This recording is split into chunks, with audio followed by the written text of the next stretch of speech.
Pika twakubike no moko twavana sedito kyambote munkumbwa se mwane tata mwanda velela munkumbwa se ye mwana ye tata mwanda velela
tuendele kutofuana.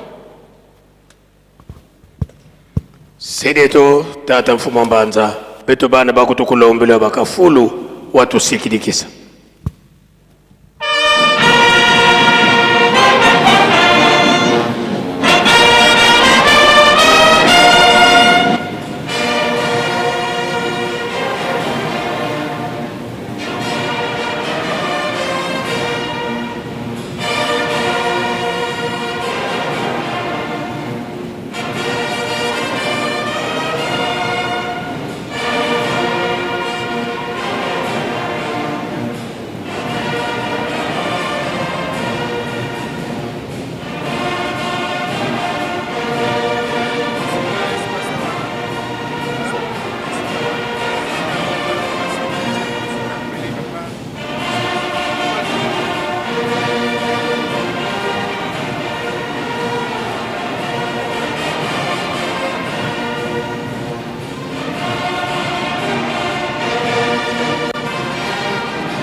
Tusame.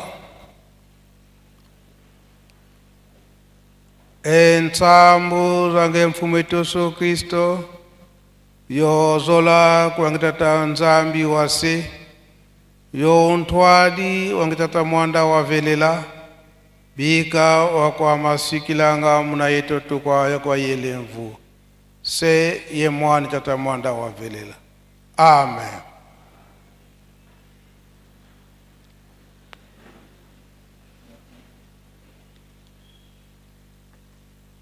Nkombo ya tata ya mwana pe tata Mulimo Santo.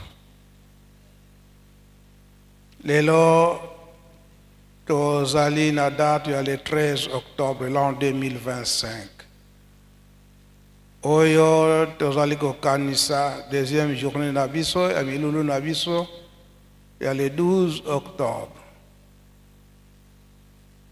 Koloba ete maimale kaka na 1951 Nyalikambo oyo munene tata Simon Kimbangu azwaka musala ya tata Nzambe kolo Yesu nde apesaki elaka ete na kosengela bino musungi oyo akosala na mai onga na salite koloba ete likambo tata Simon Kimbangu amizwila kite ezali nde ya tata Nzambe ndenge abongisilaki yango surtout na biso bato mwendo oyo nkolo Yesu ye alobaki ete nyonso ba meme nazana yango 99 esi bakomi esika na kakasi moko azali ya kobunga kobete koluka ye yonde poso yindo batata batei biso mingi na likambo oyo yango pe ezali koteyama na mokolo na lelo koloba ete na 1951 mai masalaka na le 12 octobre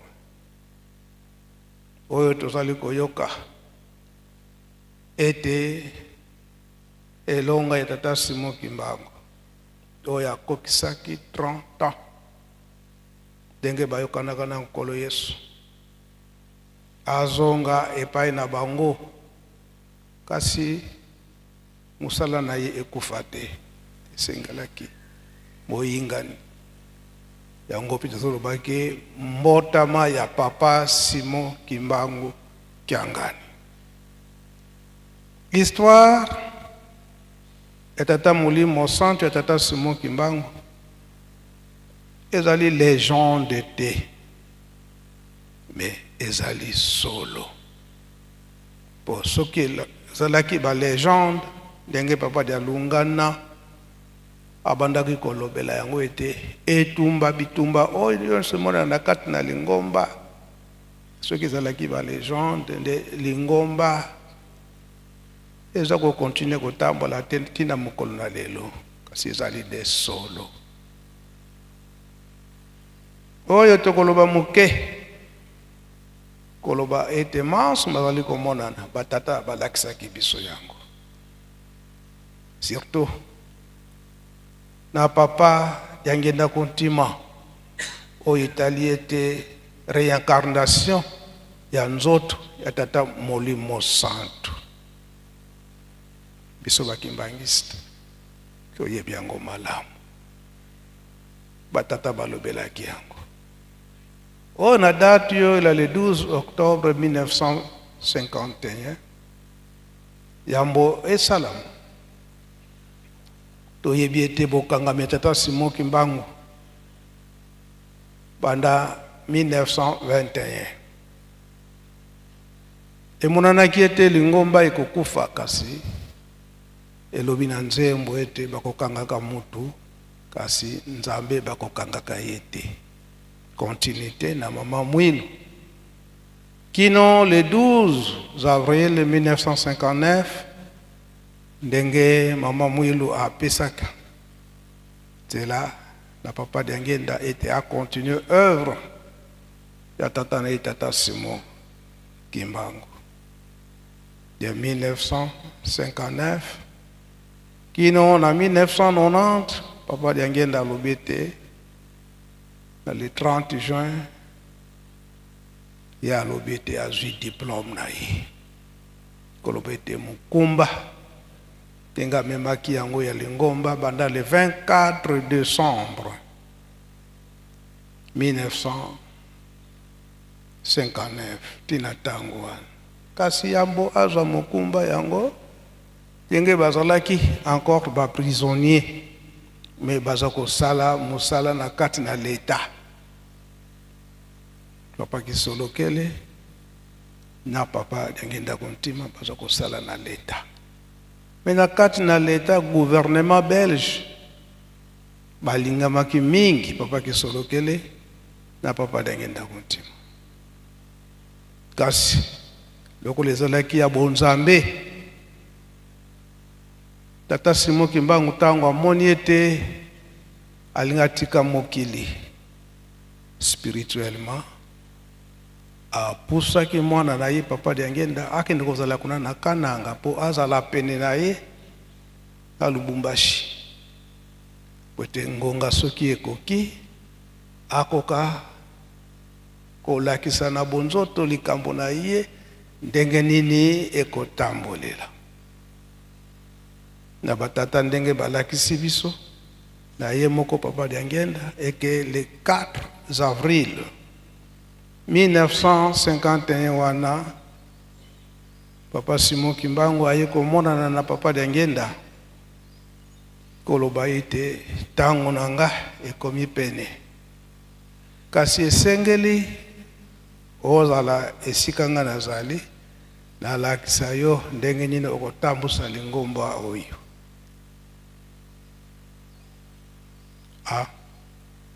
papa Diangenda esali ye mpasi nazali na maboko ya l'État etango wana azalaki kosala na bureau ya gouverneur kuna na Kananga Belge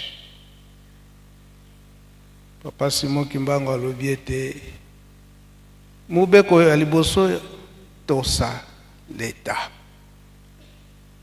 yango alobi ete l'État pe akozala témoin na likambo oyo nga na kosala epai na yo papa ekozalela ndenge nini ye moko papa Simon Kimbangu ake komonana physiquement epai ya gouverneur oyo azalaki gouverneur ya papa Diangenda kuna na Kananga pesa autorisation epai ya mwana na ngai Diangenda aya kuna na Lubumbashi na kopesa ye likambo oyo etali tata Nzambe gouverneur alengi alobi kota kaka na bureau apembeni awa mwana na yo azosala wana azape wana alobi ngai nde na autoriser yo pesa ye autorisation.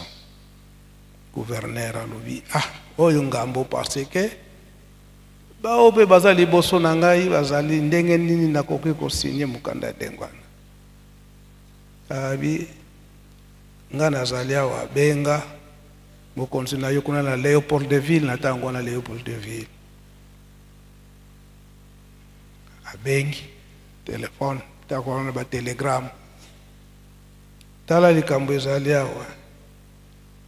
Abi non, Dienge ne peut pas être autorisé parce que c'est impressionné. Et puis, n'a pas de bien que c'est tatanaïe, que ça la maté. Mon continanga aboy. Aboy, na seconde wanakaka, Papa Simon Kimbangu a eu apparaître le gouverneur général na Kinshasa.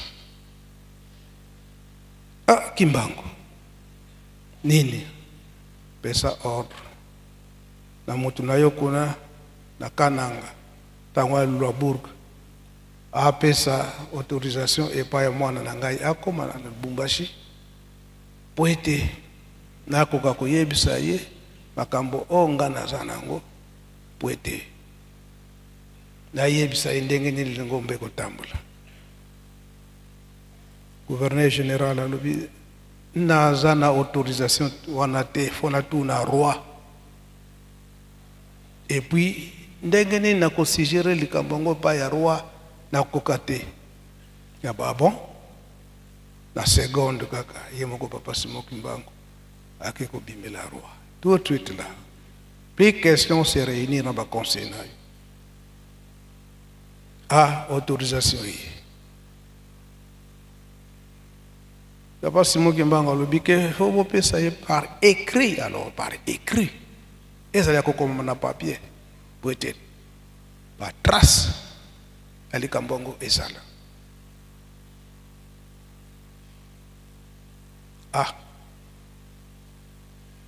Président. Roi a commis mukanda. Tango comme eke. Aba TSF na bango na tangwana. Et na Léopold de Ville a commis le gouverneur kuna na Kananga. Kananga a pas pesi feuille de route et pas ya papa diangenda. Akendo kotala tata na ye. Mais ba insister et sika bako solo la mutu oya yebi ki Congo azala pene makambo nini bango bako solo la. Le 4 avril 1951. Et sika wanande papa de Papa Simon Kimbangu alobi ete ekozala na examen na bino misato. Ngai nazoko zonga. Nazali kokufa pe nazali ko renaître. Kasi na bino misato ba mama bazana mikumba oyo akobota mwana mobali ngai wana na zongi. 4 avril 1951.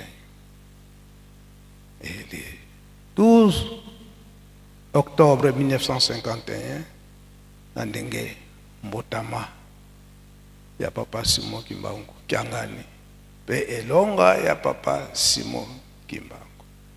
Wana ba mama nyonso mibale liboso esi babotaki bana basi. Oyo likambo toza kolobela mikanda nyonso wana bayekomamaka na tango leta. Papa Diangenda azwi mikanda nyonso wana atindi epa ya papa ya lungana. Bomba mikanda oyo nyonso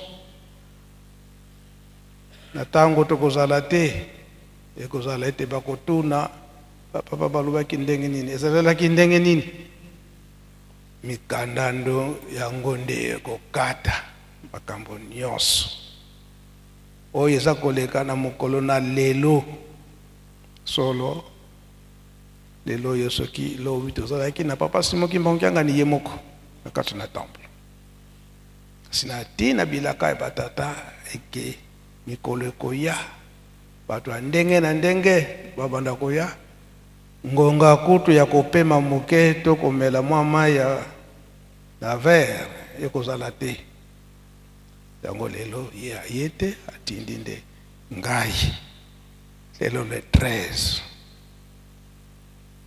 octobre l'an 2025 mayeba tata o balobaki yango nde ezali kokokana mama na likambo tosimba makasi likambo oyo batata basimbaki likambo yango makasi bakomisaki yango esika oyo esengeli mbotama ya papa Simon Kimbangu Kyangani na 1951 ndenge ye moko papa Diangenda alobaki na biso ete tata Simon Kimbangu ayebisi eke ngai sina longi kasi lingomba ekokufa te continuité yango tobanda komona papa Diangenda babanda kotuna ye après yo papa Diangenda nani akoyingela réponse oyo abanda kopesa na bato nyonso toyebi yango malamu biso bakimbangiste ete oyo akoyingela biso mwana azali avec toute sagesse oyo akoyingela biso mwana azali maloba batata ekoki kochange te nzambe achangeaka maloba te lokola apesaka promese eke oyo akolongola mutu mwindu na mpasi akoya de tata Simon Kimbangu ye wana oyo lingomba na ye ezokotambola kino lelo epona kondima papa Simon Kimbangu ezalaka na ye mpasi pwete amema mukumba oyo kasi lokola koponama eyaki epai na ye andimaki mpasi nyonso pe balobaki na ye ntango aye kondima eke na ntango okondima mosala oyo okokangama pendant 30 ans lokola andimaki kino 30 ans yaki kokoka na prison eke le 4 octobre wana 1950 alobi ete boloko na ngai esili na kozonga lisusu kati ya boloko te 30 ans yango makambo na biso mingi na kati na lingomba tata Molimo Santo mingi tokoyembaka ngo na kati na banzembo yango tokosenga na choral dirigeant Kimbangu naponi yo obikisa batu na ngai na komema mokumba yango eza mpasi aboyaki dengo eye komona na lelo na bapaster na biso lelo baye koyamba yambo bato oyo bakweyaki na masumu kasi bazongi nyakati na mibeko na lingomba pe bato oyo basosoli likambo tata Simon Kimbangu balaki na bangomba mususu kasi eloba makete Molimo Santo akokozala mutu te aza mupepe aza pigeon kasi nzoka nde aza mutu nzoka nde tata Simon Kimbangu yende tata Molimo Santo esi aya aza na biso tango nyonso wana basosoli bandimeli Molimo Santo pe oyo bazalaki ete kotambola bazalaki bapayen lelo oyo bakomi nde bandimi donc papa Diangenda ndenge alobelaka yango na ntango tata Simon Kimbangu amonaki elonga na date ya le 12 octobre amonaki te esi alongi na ye akokisi 30 ans kolonga na ye wana ndenge tolobi ete achange nzoto ya waki akokufa na ntango wana soki bayambi yo lelo ndakisa bandimi oyo bayambi lelo soki liwa eyeli ye mutu ndenge wana akozala tout droit akokende tout droit na likolo mpe akokomona na esengo nyonso na tata mwana mpe tata molimo santu pamba te kondima na ye eza nanu ya sika kondima na ye eza nanu ya sika. Donc biso oyo bayambi biso lelo tobomba makasi mibeko po tobengami bandimi ya sika toza sika na maboko tata molimo santu soki likambo eyeli biso toza vraiment propre na miso tata nzambe mpe tobomba kondima oyo tozwi tokosama te na bapakano oyo makambo nyonso ya mabe wana totiki tokomi na biso bapeto. Chorale dirigeant.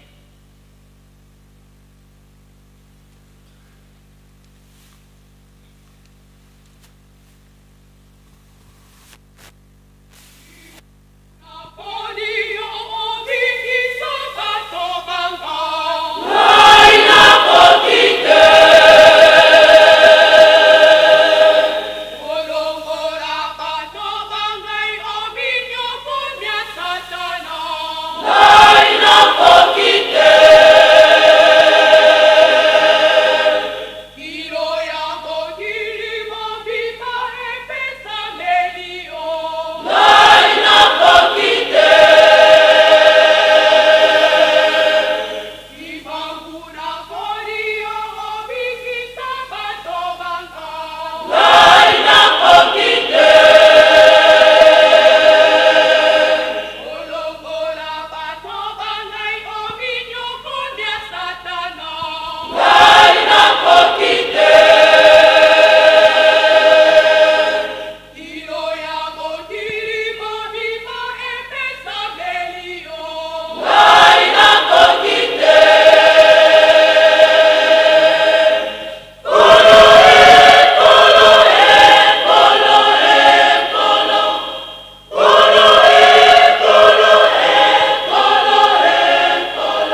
Merci, chorale dirigeant. 30 ans, il y a pas cet Tata Simon Kimbangu, pe elonga na ye. Date, le 12 octobre 1951. Bilaka izalaki, na bamvoala, bango nyonso, misato. Pona kobomba likambo oyo ya Tata Molimo Santu. Lingomba ya Tata Molimo Santu ekoki kokufa te. Ti kino suka ya mokili. Grand devoir na biso bakimbangiste ya kolakisa tina nini Tata Simon Kimbangu amonaki pasi ya ndenge wana pe pasi na ye pona biso litoma nini tokozwa litoma ezali na oyo balandi mibeko to makambo misato ya batata bolingo mibeko pe misala oyo mpasi ekozala na batu oyo tondimelaki kasi tosaleli mibeko na bango te tosaleli makambo na bango misato te oyo batikili biso 30 ans tozali kolobela makambo nyonso wana ezalaka na kati na Bible yango tokosenga batata pasteur Papa Kabemba na Papa Elebe na lotomo ya Tata Molimo Santu po mata awa wete opesa biso a chapitre epesa maki denge bazali koya faki boyemba nzembo oyo dirigeant auti koyembela biso.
Merci, dirigeant, merci, Faki. Papa pasteur, topesi bino nzela. Tenge bopesi nleki ba chapitre 30 ans ya Tata Simon Kimbangu.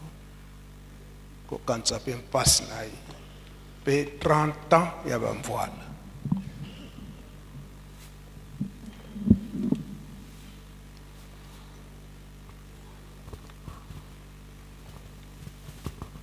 Merci Kolo, na kopesa biso maloba na kombo na tata na mwana pe tata Molimo Santo. Tozali kotanga chapitre oyo Nkolo apesaki biso na ntina na baptême ya biso bandimi.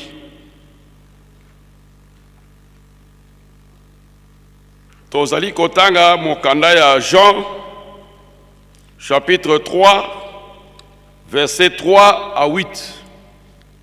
To Yohani mokapu ya misato nzela ya misato kino na mwambe etangeli ezali boye na kombo ya tata ya mwana pe musanto. Yesu na Nikodem. Yesu azongiseli ye, nazali koloba na yo ya solo, soki moto abotami mbala ya mibale te akoki komona bokonzi ya Nzambe te. Nikodem atuni ye, ndenge nini moto akoki kobotama mbala mibale soki akobi mobange azonga lisusu na libumu ya mama na ye mpo abotama mbala ya mibale? Yesu alobi na ye, nazali koloba na yo ya solo, bobele oyo abotami na mai pe na molimo nde moto akoki kokota na bokonzi na Nzambe. Oyo abotami na moto azali moto, oyo abotami na molimo azali molimo. Kokamwa te mpo na lobi na yo, bosengeli kobotama mbala ya mibale. Molimo esalaka lokola mopepe ekendeke epai yango elingi, oyokaka makelele na yango kasi oyebaka te epai yango ewuti to epai yango ezali kokende. Esalanaka pe ndenge wana na moto oyo abotami na molimo. Na kombo na tata la mwana pe tata Molimo Santo. Na kombo na tata la mwana pe Molimo Santo, na parti oyo pesabelaki biso oyo ya botama ezali kolobela biso kobotama ya sika, mbongwana na molimo. Mbongwana na molimo ezali na ntina monene mpoda kokota na bokonzi na Nzambe. Nkolo Yesu alimboli yango na Nikodem nde toyiti kotanga yango ete sengeli na moto kobongwa na penza na kati na ye penza ya molimo mpo ete azwa molimo na Nzambe.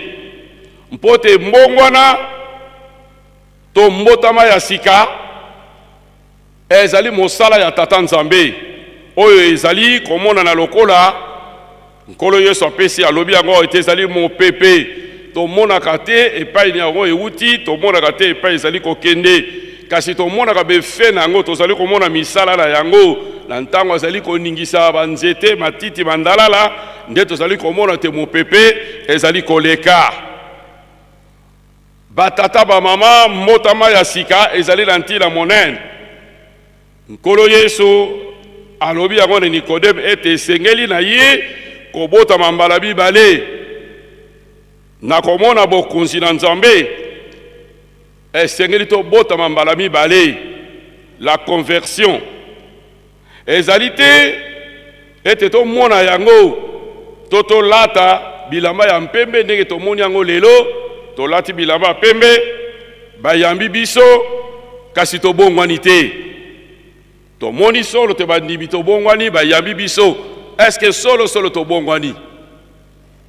souci ya tata Molimo Santo ezali wana tozala lokola banyoka te ete abongoli alongoli poso kasi soko simbi ye azali koswa ata azali muke akoswa pe koboma nde kobongwana wana te bazali kosenga biso tata Nzambe to Nzambe Molimo Santo azali kosenga na biso ete solo tobongwana tokoma lokola mbinzo azalaki kotambola na se kasi abongwani akobili peka abandi kotambola na likolo mais azalaki mbinzo azalaki na se abongwani mais abongwani lokola nyoka ta longoli poso abandi kongala mais azali kaka venimé ndenge wana te elingi koloba na biso ete na ntango tozalaki bana mike tozalaki kosalela lokola bana mike na ntango tozalaki bapakano tozalaki kotambola tozalaki kolia tozalaki kosala lokola bapakano mais lokola tozalaki tokomi bamikolo tokosala so makambo ya bana mike te lokola tokomi bandimi mokolo malelo na biso baye tokomi deja bandimi kala tokoki kosala so lokola bana mike te.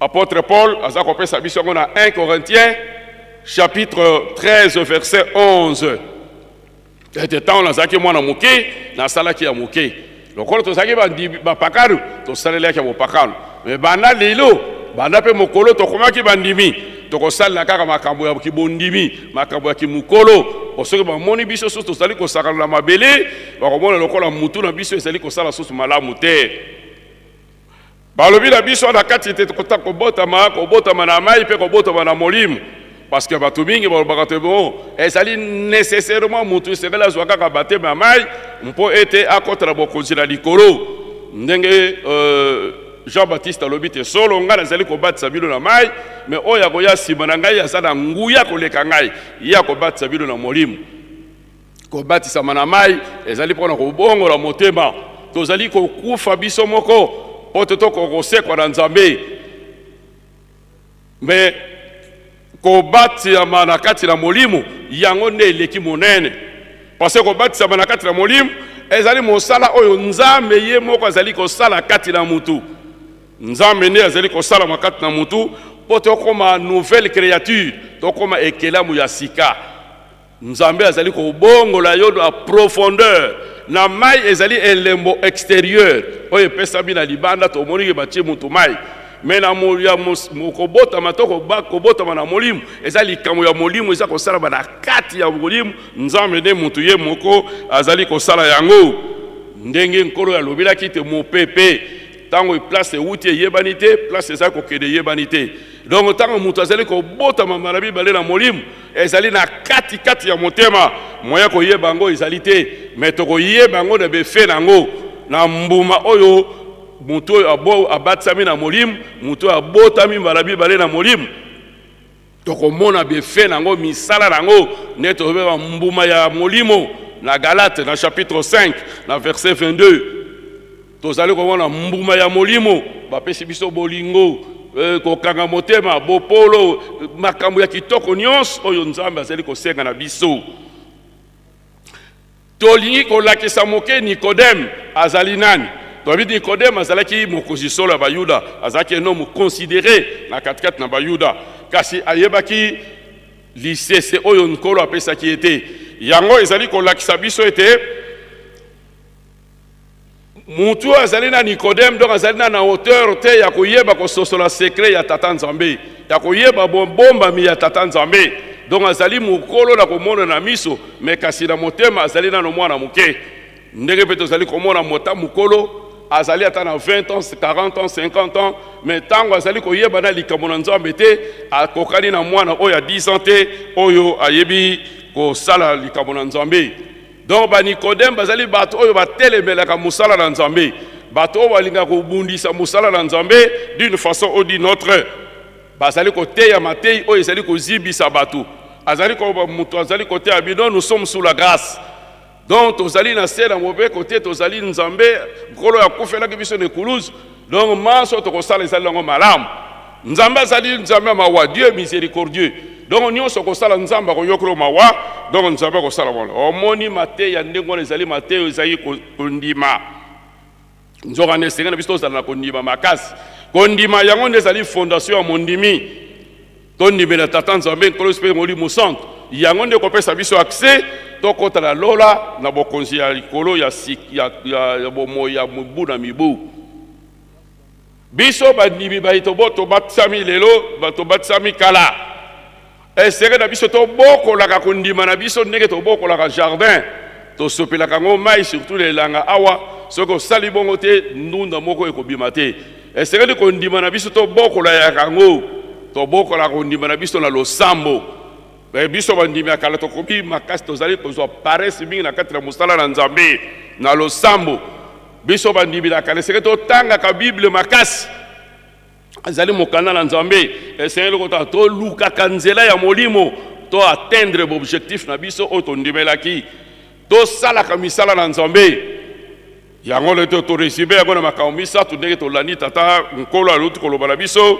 bolingo mibeko mpe misala soki tokosalaka bongo kondima na biso ekozala makasi mondimi azali mutu oyo abongolaka ndai na ye te ate esali ye pasi donc tondima mpasi ndenge tata uti koteya biso awa bapasi moki mbango andimaki mpasi kino akende kokofela biso 30 ans na kati na boloko mondimi abongolaka ndai na ye te ate esali ye pasi.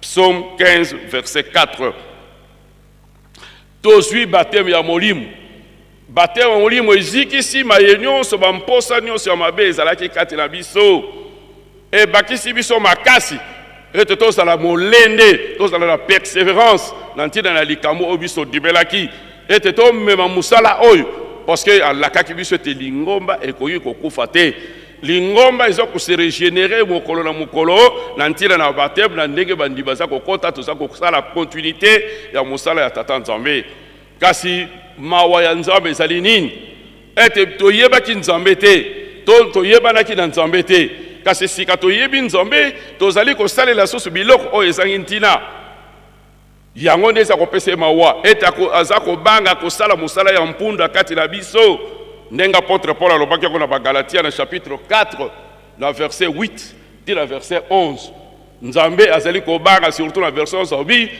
je crains beaucoup de devoir travailler inutilement devant vous. Donc nzambe azali kobanga ete akokosala mosala ya mpamba kati na biso yango na batata ba mama esenge na biso toyeba kobatela kondima na biso biso nyonso tozali awa tozwi baptême ya molimo ya imposition de main yango baptême ezwaki papa mfuma mbanza na 1949 ye mutu mundimi ya liboso ya lingomba na biso mais totala nguya ya papa mfuma mbanza banda 1960 komata kokita na ngomba oyo alebaki te mais nani azali na force spirituelle ndenge moko na papa mfuma mbanza oyo azwaki baptême oyo biso tozwi kasi mpona nini biso toza kokoka auteur wana te eloko nini eza kokanga biso nzela mais toza na même baptême yango mpe ezwi papa Simon Kimbango Kiangani azwi baptême oyo na âge ya 20 ans mpona nini parce que bakembisaki ye asima mosala oyo emonisama na miso na bato mosala yango yango batikili biso ete biso tosala yango totambusa yango tomema yango ntina suka na mokili tolakisa na bato na mokili te solo papa Simon Kimbango azali molimo santo mais ntango tokolakisa yango eske nguya bilembo oyo tozwi lelo awa eske tokokomisa yango mais tozala te lokola nyoka ndenge tozoinsiste azali kolongola poso azali koswa mais tozala lokola lipekapeka lokola tobongwani tosima mosala oyo tokobisa yango na esika oyo tata nzambe nkolo mpe molimo santo azali kosenga ekozala esengo mingi mpo na biso nkolo na eteni oyo epesabeli ngai na telemi wana kopa tata mpona mbeli mosanto.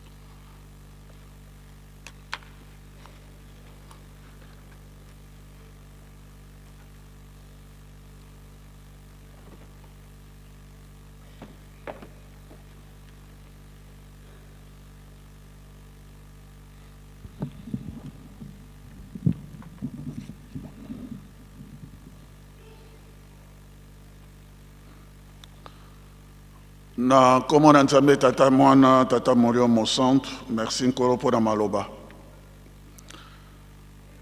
Il y a liboso signification en chiffre 30. Chiffre 30, ce qui est yango dans Nombre chapitre 30. Nombre chapitre 30. Yango ezali ko représenter oyo ba tous les vœux bandai nyonso tout Nzambe alobi na Moïse alobi loba na bana na Israël soki osali vœux epai na Nzambe kokisa maloba na yo nyonso to ndenge yo salaki vœux wana kobongola talikamo moko te ndai ezala na ba détail yango na chiffre 30 ya nombre 30 ezala vœux ya mwasi ezala vœux ya libala tous les différents vœux soki yo lapi ndai kokisa maye yo olakaki na Nzambe kolongola te kobakisa te Nzambe soki yo lapi ndai olobeli likambo sali vœux mais au kokisi yango te okobima insensé c'est-à-dire moto na bolema zoba Nzambe akosepelaka te na bato oyo balapaka ndai basalaka vœux mpe bakokisaka yango te osali promesse osali vœux kokisa yango exactement ndenge yo olakaki yango. Donc première signification il y a 30 nde yango wana vœux.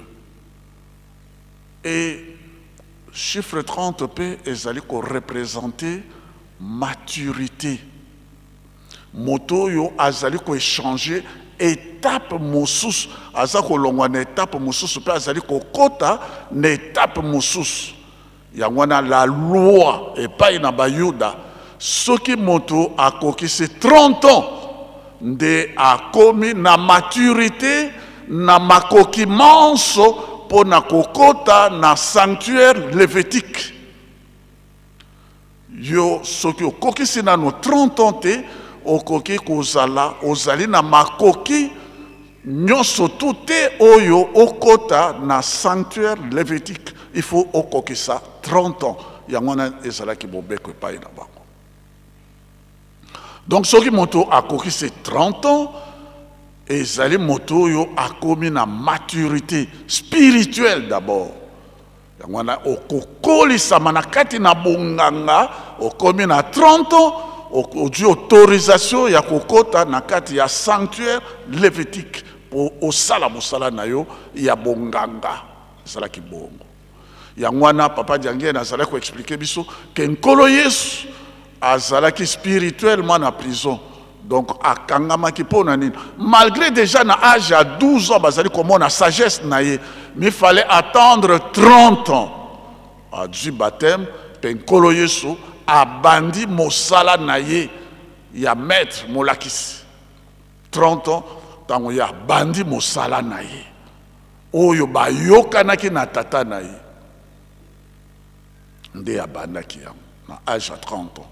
Et papa Diangue a expliqué à Kibiso que papa Kimbango na nzot azalaki naye à partir ya 1921 tango ya bandi mosala naye papa Kimbango azalaki de 1921 3-4 octobre t 3-4 octobre 1951 na nzot azalaki prisonnier mais na molimo azalaki libre azalaki kosala mosala na ye ndenge biso toyoki yango na kati na nzembo. Alors ekoki kopesa biso référence na Galates chapitre 2 verset 20. Galates chapitre 2 verset 20 eza kolakisa biso boye Saint Paul alobi ke ngai nazalaka lisusu te mais nkolo nde akozalaka kati na ngai po bomoi na ngai nyonso ezali nde nkolo ngai nakozalaka lisusu te. Dès lors que papa Kimbango a été condamné à mort pour na komo na nkolo Yesu na mosala, il se considérait comme étant mort en Christ et vivant en Christ. Donc nyonso ya azalaki kosala kolo Yesu nde azalaki kotravailler na kati na ye ti akendaki kokokisa 30 ans. Tango ye akokisi 30 ans abimi na prison mpo na nini? Parce que Hébreu chapitre 9 verset 17 elobi na biso ete esengeli batala nano oyo apesaki testament. Tango ya za na bomoi wana testament ezali en vie te, mais soko basakoli ke ye akufi bilaka ne testament na ye entre ebimisi ba effet na ye. Donc tango ya komi na âge ya 30 ans nde oyo azalaki kosala elongo na nkolo Yesu po nkolo Yesu molimo azali kosala kati na ye tata molio mosantu. Ndenge nkolo Yesu alobaki ngai nazali kati na tata, tata azali kati na ngai, tozali moto moko. Lolenge wana nkolo Yesu na tata kimbangu molio mosantu bazalaki moto moko. Mosala oyo ya tata kimbangu nde ya nkolo Yesu. 30 ans tango ye koki ekomi na position oyo esengeli bilaka na ekokisama. À partir de 1951, mokili badaki ko bouger et badaki ko bouger poto kende ezala lingomba ezala ba indépendance na biso. Et c'est que là qui va constater d'abord le roi ndenge Saint Paul alobaki Hébreu 9 verset 17 et puis au botamana c'est-à-dire continuité ya mosala naï à la fois pleinement homme et pleinement Dieu parmi nous. Koumela na kati na biso libela engebene di lobankolo Yesu alobaki.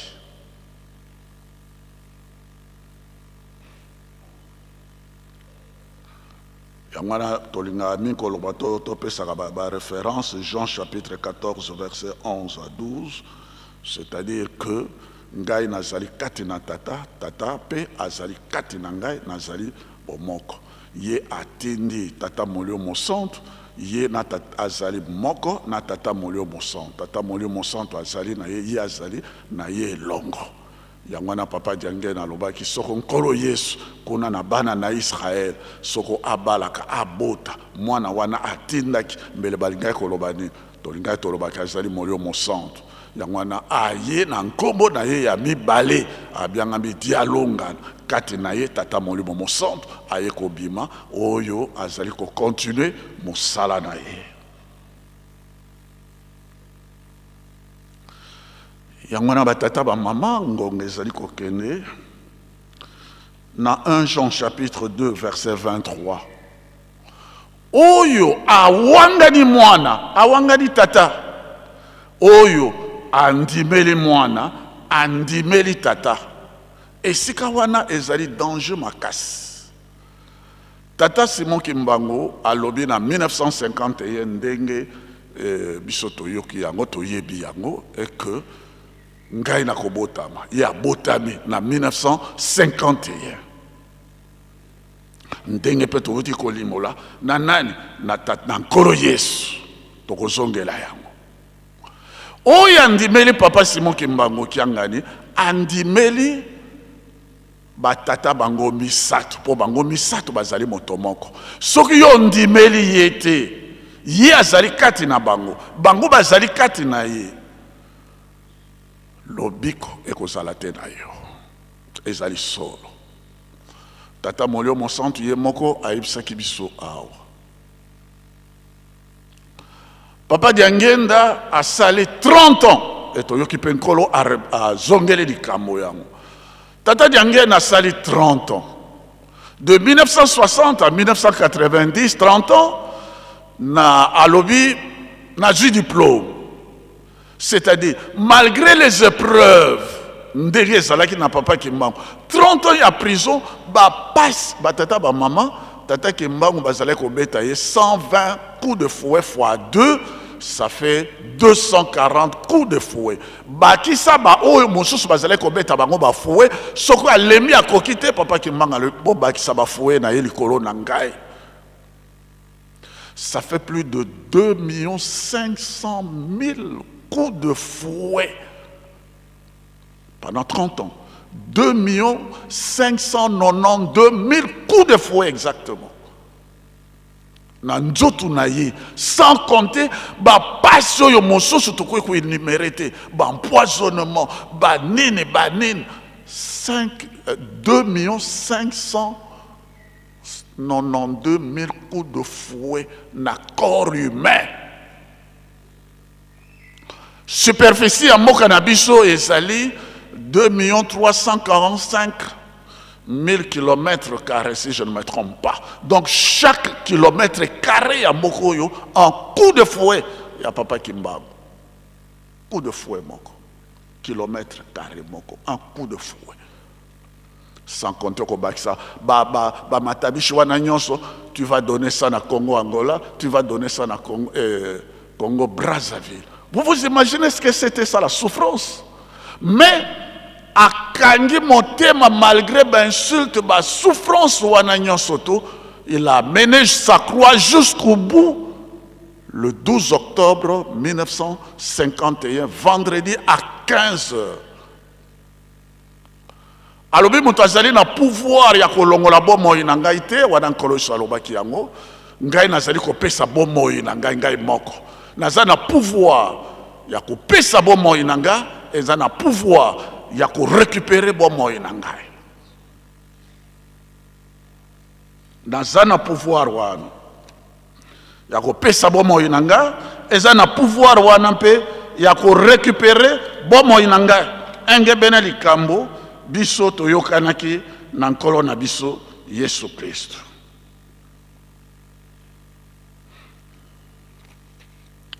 Batata ba mama na pouvoir apesi bomoi na ye, aza na pouvoir ya kokamata bomoi na ye, na tina na bolingo na pesi bomoi na ngai, naza na pouvoir ya kozwa yango. Akufi abimise lisusu azali ya bomoi po liloba na nkolo Yesu ete molimo mosantu akozala kati na bino. Mais tata Simon Kimbangu Kiangane azali kati na biso ndenge nini a expliqué, parce que na 1992 bosengi bolimisi ya lisumu na Adam et Ève, mission na ye ezali kaka na indépendance ndenge biso tozwi yango te, ndenge pe vice premier ministre alobaki ate il faut aller beaucoup plus loin po na nini kozongisa moto na esika na ye ya yambo yango na biso tosengaki bolimisi ya lisumu na Adam na Ève, kozongisa moto mwindo surtout na esika na ya yambo na paradis terrestre na Eden, na esika wana mpisoli ekopangwisama na misu e moto akozala kaka na esengo yango na ye alobaki yango na mbanza nsanda alobi banzemo na mawe ekozala lisusu te ekozolobela esengo na esengo. Besoko yo ndimeli ye te okosuka wapi batata ba mama. Chiffre 30 ndenge barapele biso yango ezali âge ndenge tolobaka 30 ans d'âge symbolique, mais aussi ça j'ajoute ndenge epesameli biso na Matthieu chapitre 26 chiffre 30 batekaka nkolo Yesu na Juda na 30 pièces. Pourquoi seulement 30 pièces? Banganga nzambe bazwaki kaka 30 pièces, chiffre 30. Pourquoi? C'est vrai, Judas a trahi nkolo Yesu, mais ça là qui passage obligé pour que nkolo Yesu akangama akena kokufa sur la croix pour que seigneurie na ye bonzambe na ye monana na kufa pénalisé quoi. Il fallait passer par les chiffres 30 pièces. Judas, vous savez, sort mais il a servi seulement de tremplin. Natata molimo mo centre, papa Simon Kimbangu idem. Atekamaka natata komone luntala na kimpese na banganga nzambe na 30 francs belges. 30 francs et ça là qui mbongo mingi. Pourquoi ils ont répété le même chiffre 30? Nous avons le dossier, il y a Papa Luntala, na conférence internationale sur Papa Simon Kimbangu, il y a 2006. Famille na ye bayaki kosenga bolimis, banko kone bayaki kosenga bolimis na likamuwana Papa Luntala salaka. Bakundi ye bayaki koute bemeli banda. Bakundi ye c'est le salaire du traître du ban, comme c'était à Pilate. Mais il a servi seulement de 30, de tremplin po ete tata Kimbangu akokangama bonzambe na ye tata molimo mosantu ekomonisama mokili mobimba. Pourquoi chiffre kaka 30? Histoire wana ndenge salamaka na nkolo Yesu et salami na lontala na salamaki na nkolo Yesu na Juda et salami na papa Kimbangu na lontala. Nous avons tous les dossiers. Yangwana ba tata ba mama likambo na Nzambe ezali likambo obiso tozali nango ya solo. Ba dossier na ba dossier. Donc ezali ba fabrication tendenge nkolo alobi ba légende te, des dossiers existent. Pourquoi ba missionnaire ba kamata ki 30 francs, hein, 30 francs. Qu'on a 30 pièces ici, 30 francs belges de l'époque, c'était beaucoup d'argent. Bateki Luntala a pris ça, il a pris cette responsabilité. Batata va maman pour terminer, ngongekei. Oye andimeli mwana andimeli tata, pour tata na mwana, basali motomoko. Papa Kimbangu le 3 dans le 3 octobre, il a été condamné à mort dans Exetisville. Et le 4 octobre, balinga ko bomaye mais croix wana et katanaki. Papa Kimbangu se considérait comme prisonnier. Nous autres prisonniers, mais dans molimo libre à kusala musala naye. Tango tokomi en 1951, abimine na prison. Mon abimisaki était, il est mort abimisaki. Parce qu'il était libre. Tata Kimbangu a mis à là qu'il est sous-sauté, mais nkolo Yesu, oh bokokai ko kangali sous-sauté, yenda zale ko sala musala na ye, katina na papa Kimbangu molio mosanto. Et puis papa Diangenda alobaki makambo. Misat le 17 février 1991 avant Tikamoki Nambanzangu. Likamali boso papa Diangenda alobi, papa Kimbangu alobaki que mwinda kokoma mundele kokoma mwindo. Est-ce que bino bokonde makango? Oui, to konde makango parce que tala ba commissaire de district bato nyo surtout bazalaka te na tango wana. D'accord. Ya mibale. Tata Kimbangu alobaki ete akobotama na 1918. Est-ce que bino bokonde makango? Donc kondima wana kondima la foi ndenge bato badju baptême et ça est très important. La foi. Tout part de la foi. Ce que ça n'a kondima tu prends le baptême pourquoi? Est-ce que bino kondima katenga Kimbangu? Ah mi bimi setenga Kimbangu. Nazalaki na kati na bino ngai nde Kimbangu. Bato oui, mamuso bandimi mamuso bavani na bango naître bazanga kate. Yabisatu. Makamo makangamaki na nka na Mbanzangungu et makamo nyoso to ekofongwamana na Mbanzangungu. Le 3 octobre 2011 na Mbanzangungu oyo asimbaki jugement révisé ya papa Kimbangu était abimi na kati ya prison oyo asimbaki na maboko ya greffier en chef ya haute cour militaire oyo asimbaki jugement wana papa Simon Kimbangu kiangani na likolo na moi eh bien couronne et bimikuna celui qui contrôle le soleil tous les systèmes solaires et ça la terre planète ba terre ba Jupiter ba Vénus tout ce que tu veux là Jupiter Nyos Mars c'est celui qui contrôle tout couronne wane salam et alors en ce moment là pour nako lakisa que yende nkolo na mouse et kangamaka et fongwane alpha et omega et bandeli pe suka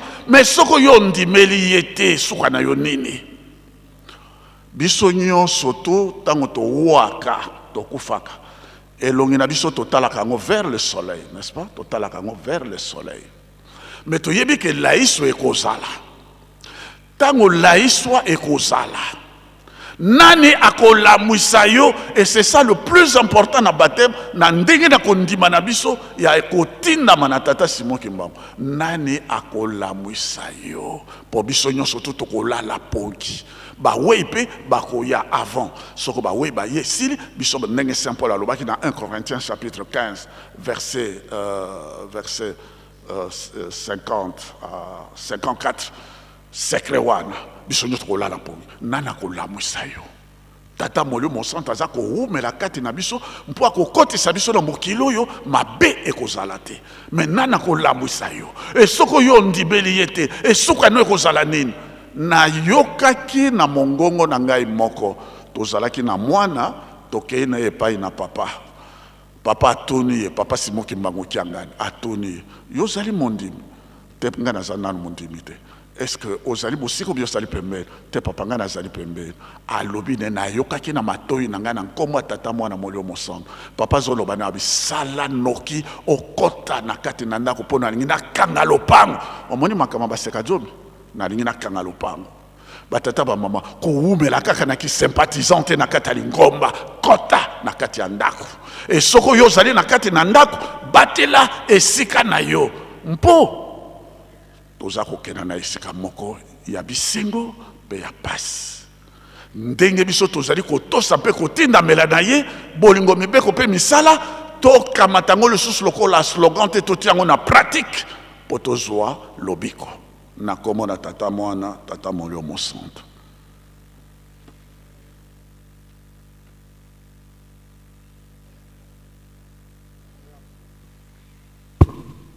Merci batata pasteur pour kozonga na bino. Likambo tokokanga mingi na makamusi oya papa Simoki Mbangu 30 ans ya pasi na ye. Batata balakisi biso likambo moko. Toyebi eke 30 ans ya pasi ya papa Simoki Mbangu mpona kolongola mutu mwindu na mpasi. Dans le 4 octobre 1951, tata Simoki Mbangu abimi na kati na boloko na selile oyo azalaki abimi epesaki panique na kati na ba prisonnier surtout na ba garde na ba policier oyo tomemi ngambo bapesi information na directeur de prison na ba garde na ye nyonso bakei ndenge bakakutela papa Simoki Mbangu na position wana te abandaki kozala en tant que prisonnier akomi ndenge mosusu akomi inconsolable kanda nyonso nene ayebisi directeur de prison et que 30 ans oyo toyokanaki na kolo Yesu ekoki na kozonga lisusu na prison te. Libération de l'homme noir oyo likambo ye andimelaka amindele esali bango mpasi apesi information na gouverneur mais ce n'est pas possible amemi na bataillon nyonso kuna bazongisa Simoki Mbangu na prison agangeli bango nyonso na kozonga lisusu te na prison abike boloko nanga esili sali 30 ans na kati na prison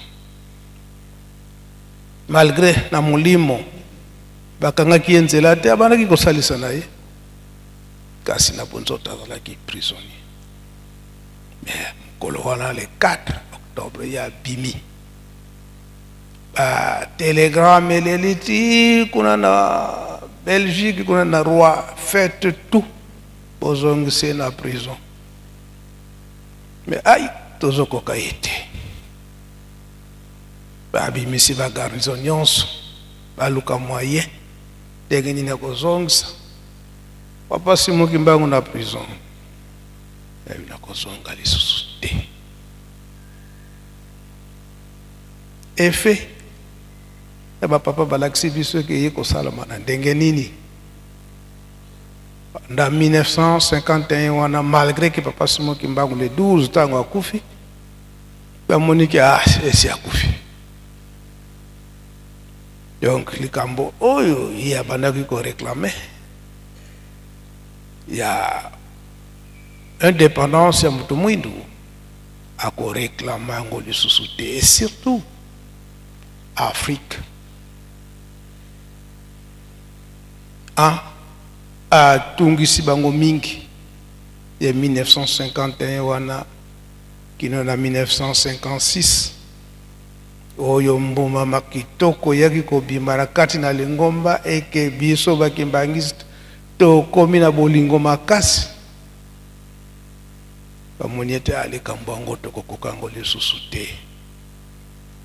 Dans le 24 août 1956 balobi ete topesa ba indépendance na baétat d'Afrique noire,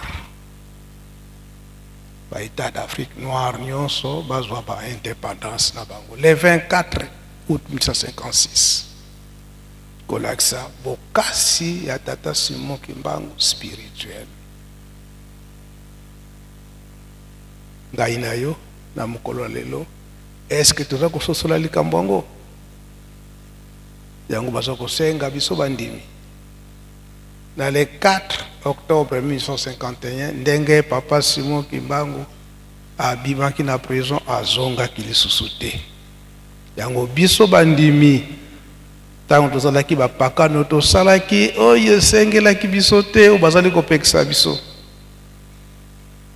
Awa tozwi baptême na biso batu ya sika, na biso batu ya kala, esi tolongwe na masumu tozongela lisusu te na masumu tokomine petwa. Soki totamboli na makambo nyonso misato wana elakisi ete esi tobima na prison tokozongela lisusu te ndenge papa Simon Kimbangu alobelaki yango na kati na bolingo mibeko pe misala onkombo tata mwana pe tata molimo santo. Amen. Bika tokubike no moko twatonda lusiamu su tutambudi kwa sedieto muzola kwa se mwana tata mwanda velela munkumbwa se ye mwana ye tata mwanda velela